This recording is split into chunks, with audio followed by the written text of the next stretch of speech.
বিনা ভাড়া এই বাড়িতে কিন্তু বেশি দিন থাকা চলবে না, বুঝেছো? না গাড়ি নাই বাড়ি নাই। আসসালামু আলাইকুম, আমি রকি আবির। বুইরা বয়সে চাচার কেমনে ভীমরতি ধরলো তা তো দেখলেনি। না দেখে থাকলে ডেসক্রিপশন বক্স অথবা আই বাটনে ক্লিক করে দেখে আসতে পারেন। এবার চাচা ও চাচির দেখা হওয়ার পালা। এই গরমের মধ্যে কোথা করে থাকুন যায়? হ্যাঁ বোরখা পরতে কইছি বা কেডা? নিজের আড়াল করার লইগা বোরখা তোমরা ঝুপন লাগবো কে? শাড়ি পইরা মুখ ঢাকাই তো আড়াল করা যায়। পার্টির দিনেই কথা বলছেন কেন? সামনে সামনে দেখেন না। আড়ালে দেখা করতে আইছে, এখন কয় লজ্জা লাগছে। যেটা ভেঙে ফেলেন আঙ্কেল, একটু দেখেন, একটু দেখেন। এইদিকে না, এখানে এখানে আপনি একটু দেখেন। কি রে ভাই, দুই বুইরা বুইরে ঘাড় ধুইরা চোখাচুকি করতে হইলো, আর চাচির কথা কি আর কমু? দেখেন খিলখিল কইরা হাসতাছে। আচ্ছা, আপনাদের হাজবেন্ড যেই দিন প্রথম আপনাদের দেখতে আসছিল তখন কি আপনিও খিলখিল কইরা হাসছিলেন? যদি হাসা থাকেন একটু কমেন্টে জানাইয়েন। ঠান্ডা পানি দেখার পর আমার দিল এমনিতেই ঠান্ডা হয়ে গেছে। ঠান্ডা পানি লাগবে? লাগবোটা কি শুনি? এই বড় দেখা জি। কোক নিয়ে আসো। আমার জন্য 2 লিটারের একটা কোক। আরো বড় সাইজের কোক আনো। এই সাইডটা সিঙ্গারা আর স্যান্ডউইচ নিয়ে আসো। কোক, সিঙ্গারা, সমোসা, পরে আরো কত কি। পাপু মুন্না খুব মজা আছে, মুড়া মুড়া টাকা ইতাছে। এই 500-100 টাকার নোট ছিল ওই আমলের অনেক বড় টাকা। মুন্না নিশ্চয়ই আপনাকে সব বলেছে।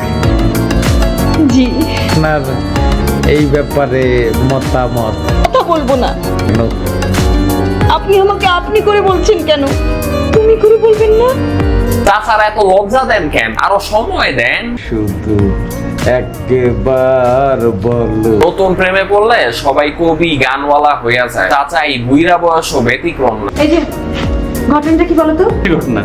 বাবাকে তোমরা কি করেছো? কি করছে ওরা? কি এটা মুখে কইবো নাকি? এখানে তোমরা দুবেলা ডাল ভাত জোগাড় করতে তোমাদের মানে হিমশিম খেতে হতো, আর এখন দিনে দুপুরে সারাক্ষণ এই পোলাও, বিরিয়ানি, কাচ্চি বিরিয়ানি সব খাচ্ছ। চাচি আসছিল তো, চাচি দেখলো যে আমরা খুব কষ্টে আছি, তাই আমাদের কিছু টাকা, অনেক টাকা দিয়েছে, দিয়ে বললো যে তোরা একটু ভালো মন্দ খাস। মুন্না ভাই, আপনার চাচি আইলো কই থেকে? আর চাচিরা তো দরদ হইলে 6 মাস কই ছিল? মা মারা যাওয়ার পর থেকে সামনে বসে কখনো খবরটা পর্যন্ত দেখেনি। সেই বাবা গান গাইছে, তাও আবার রোমান্টিক গান। বুঝতে পেরেছি। দীপ হয়ে যাওয়ার আগে এরকম একবার টুস করে জ্বলে নিভে যায় না, আমার বাবার তাই। এইদিকে চাচারে তো মুরগি বানাইতাছেন, আর অন্যদিকে ওনার মেয়েদের বলদ বানাইতাছেন। এই অপমান আমি সহ্য করব। দেখি আর কতদূর কি হয়। মাঝে কি দেখেছো, কি পেয়েছো? এমন দেওয়ানা হয়ে গিয়েছো। কি পেয়েছি জানি না, তবে তোমাকে না পেলে আমি বাঁচবই না, কথা বলতে পারি। আরে কি ডং, এতদিন কি ওনারে সারা মরা ছিলেন নাকি? আমারও তো একই অবস্থা। জানো, কাল রাতে টেলিফোনটা রাখার পর 1 সেকেন্ডের জন্য দুটো চোখ বন্ধ করতে পারিনি। ওরে, টেলিফোনে পর্যন্ত চলে গেছে। বর্তমান যুগ হইলে যাইতো হোয়াটসঅ্যাপ, মেসেঞ্জার।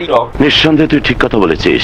ওটা পানিও খেতে পারিনি। তো বন্ধ করলে শুধু তুমি আর তুমি। আজই আমি ঘরে গিয়ে আমাদের দুজনের বিয়ের অ্যানাউন্সমেন্টটা করে দেবো। তোমার মেয়েরা যদি রাজি না হয়?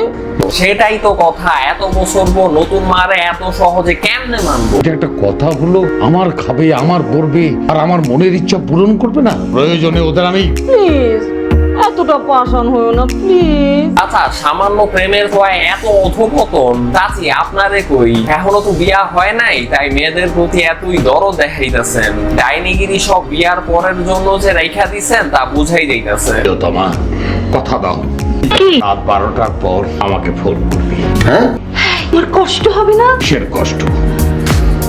তোমার জন্য জেগে থাকা। হে বিউটি, এটা আমার ডিউটি। আমরা দুজনে মিলে আলোচনা করে সব ঠিক করে ফেলেছি। আমাদের বিয়ের কি হবে? না ভাই, নিজের বিয়ার কথা কইতে এত তোতলামি কে?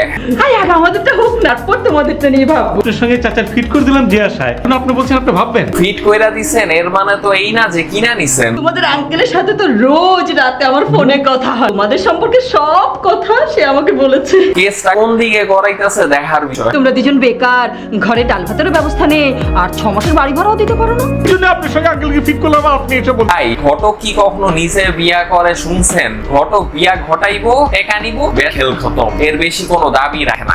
একদম ফেলে দেবো না তো। আমাদের বিয়ের পর দেখি তোমাদের একটা চাকরি বাকরি জোগাড় করে দিতে পারে কিনা। তবে বিনা ভাড়া ওই বাড়িতে কিন্তু বেশি দিন থাকা চলবে না, বুঝেছো?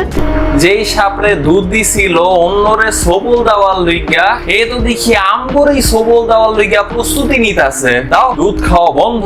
তুই একটা কাজ কর, তুই যে শিলানীলাকে ডেকে নিয়ে আয়, বলবি যে আমার ঘরে জরুরি একটা মিটিং আছে, তাড়াতাড়ি ডেকে নিয়ে যা।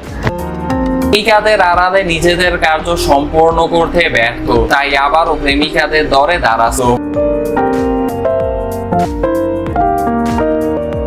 আস্তে আস্তে বিবাহের মুহূর্ত ঘনিয়ে আসলো, কাজীও উপস্থিত। দেখি কি হয়। পুরো মানুষটাকে বিয়ে করছেন কেন? সেটা তো আমার চেয়ে তুমিই ভালো জানো। আমি কি জানি? ঢাকা শহরে ওনার 4টা বাড়ি আছে। চাপা কি? মানে আর কোনো বাড়ি নাই, এই বাড়ি ছাড়া কোনো বাড়ি নাই। 2টো গাড়ি আছে, চাপা চাপা। ব্যাংকে তো অনেক টাকাও আছে। আরে বুয়া বুয়া, আরে চাচি বুঝতেছেন না কেন? বিয়াতে সবাই কম বেশি চাপাবাজি করেই। তাহলে 4টা বাড়ি ছিল, টাকার ছিল, ব্যাংকে টাকা ছিল। এদের রাজি করানোর জন্য বাড়িগুলো মেয়েদের নামে লিখে দিতে হয়েছে, টাকাটা লিখে দিতে হয়েছে, গাড়িটাও দিতে হয়েছে। এই বাড়ি ছাড়া কিচ্ছু নেই মনে হয়। চাচি যতবারই শোনে এই নাই ওই নাই ততবারই ভাইরা বিপদে পইরা এখন সব চাপাবাজি ফাঁস করে দিতেছে বিয়া আটকানোর লইগা। সত্য তাই না? নিয়ে প্রাণী ভালোবাসে, খুবই ভালোবাসে। আরে দূর, ভালোবাসার গোষ্ঠী দেখি নাই, টাকা নাই, পয়সা নাই, গাড়ি নাই, বাড়ি নাই, আমি বিয়ে করবো না। হা হা হা হা হা, মহিলার আসল রূপ এবার বের হইছে। দেখি আর কি কি বাইর হয়। তোর বউ হিসেবে এরকম জোরে জোরে চিৎকার কর না। আরে না, আমার থেকে আগে 2টা বিয়ে হয়েছে, ওই টাকা পয়সা পাই নাই তো পয়সা পড়ছি। তাই আল্লাহ আগেও 2টা বিয়া করছে আর টাকা পয়সা না পাইয়া ভাগছে। এ আমি কিছুতেই মেনে নিতে পারবো না। বাবা একদম পাশ। এই কি নতুন বিয়া করতেছে নাকি? রুমাল দিয়া 2 হাত ধইরা নিয়ে আসতে হইতাছে। চাচির আগে ঘিস ঘিস করতেছে আর চাচা আনন্দে সাঁতরাইতেছে। বলো। জি, উনার এর আগে 2বার বিয়ে হয়েছিল। ও কি বলো? চাচি দিয়ে বিঞ্চি কাটতেছে। আপনাকে বিয়ে করবে না, বাড়ি গাড়ি ব্যাংক ব্যালেন্স এগুলো নাই, সেই জন্য। আমার তো বুক ভরা ভালোবাসা আছে। সরি আঙ্কেল, ওই ভালোবাসা দিয়ে পানি খেলে আমার পেট ভরবো না। কানের ডার্লিং এখন হুট কইরা আঙ্কেল হয়ে গেল। রোজ রাইতে ফোন কইরা বলতা আরে ছাড়া তোমার ঘুম হয় না, ভুয়া, সব ভুয়া। ছাড়া বলে তুমি বাঁচবা না। আমার আর খাই দেয় কাম নাই। এখন কেমন লাগে? ভীমরতি ছুটছে। এই আঙ্কেল, আমার তো বসে খরচ দেন। আচ্ছা আচ্ছা, আমি পারি নাই, গাড়ি নাই, টাকা নাই, পয়সা টাকা দেন। প্রথম ভাইয়ের পকেট থেকে টাকা বাইর হইল। নিজেও ফকিন্নি, তাই তো উচ্চ বিলাসী জামাই আশা করে। দরকার ছিল এই মহিলারে কোনো টাকা পয়সা না দিয়া লাথি দিয়া খেদায় দেওয়া। বাবা বস, আমাদের জন্য তোমার এত সুন্দর বিয়েটা হলো না বাবা? সুন্দর না ছাই, শয়তান মেয়ে ছেলে। কাটা ঘায়ে নুনতা ছিটাইতে এখন খুব মজা লাগছে। বিয়া করতে আইসা পরে বলে আঙ্কেল, শয়তান কোথাকার। আচ্ছা এতদিনে ব্রেইন খুললো। শোন, আমি বুড়া হয়ে গেছি তো, ইমরতিতে ধরছে আমার। আরে চাচা এইটা বলেন যে আপনার এই ভীমরতি ধরানো হয়েছে। আমরা তাহলে আসি। আল্লাহ মানে বাবা চলে যায়। ভাইদের এখন কাজ শেষ, এখন তো যাইতেই হইব। না না, আমরা ঠিক আছে। ওই যে আর হি হি করতে হবে না, বুঝছি আমি টের পাইছি। আরে আপারা কান্নাকাটি না কইরা বাপরে সরাসরি কইতেই তো পারেন যে রিলেশন আছে। এইটুকু সাহস নাই। হাজি সাহেব, আমার বিয়া ব্যাংকে কিছু অসুবিধা নেই, বিয়া কিন্তু হবে একটা না 2টা জোড়া। আলহামদুলিল্লাহ। যাক শেষ পর্যন্ত ভাইদের বিয়ে সম্পন্ন হচ্ছে। কাজীও লস খাওয়ার হাত থেকে রক্ষা পাইলো। সর্বশেষ একটা কথাই কই, টাকা আছে যতক্ষণ, বুইরা বেটা জোয়ানও ততক্ষণ। যখন থাকবো না তখনই আঙ্কেল। ভিডিও এখানে শেষ করছি। আল্লাহ হাফেজ।